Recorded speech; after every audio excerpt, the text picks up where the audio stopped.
Co-sleeping, should your child sleep in your bed?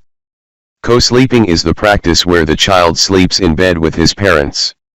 Not surprisingly, it is one of the most hotly debated and controversial topics related to pediatric sleep.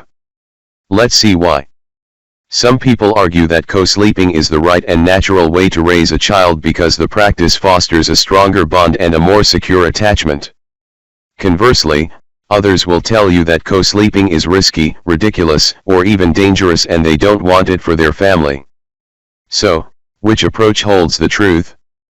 First, it's important to understand that co-sleeping is not magic.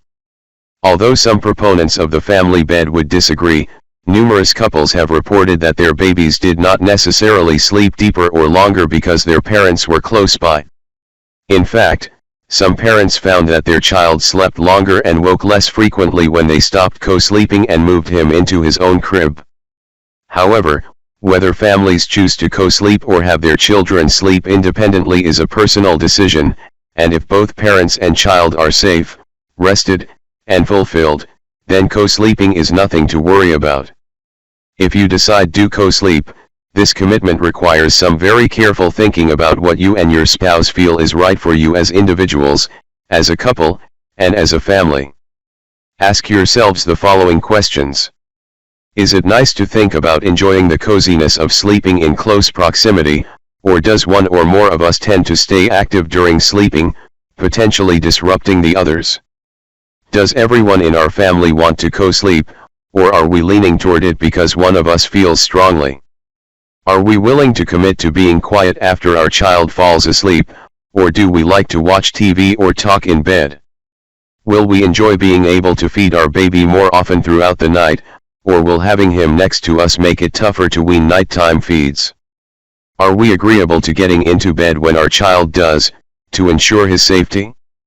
For working parents, does sleeping next to our child allow us to feel more connected to him? As expected, co-sleeping has both advantages and disadvantages.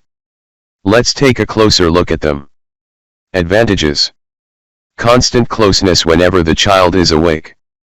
Many children and parents enjoy this feeling. Immediate action and support for any sleep-related problem. The ability to nurse and respond to other nighttime wakings without getting up. More time to spend with the child. Possibly better sleep for both the child and the parents, if the child was sleeping poorly to begin with. Disadvantages. Parents may sleep poorly if their children are restless sleepers. Parents may end up sleeping in separate rooms, and they may become angry at their child or with each other. Children's and adults' sleep cycles do not coincide.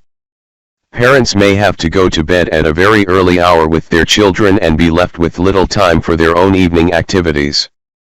Parents have little privacy. There may be a slight increase in the risk to the infant from SIDS and related causes.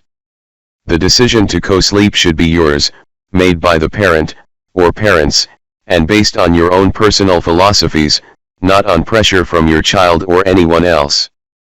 Another family's good or bad experience with co-sleeping should not influence your decision. Your child is unique and your family is not the same.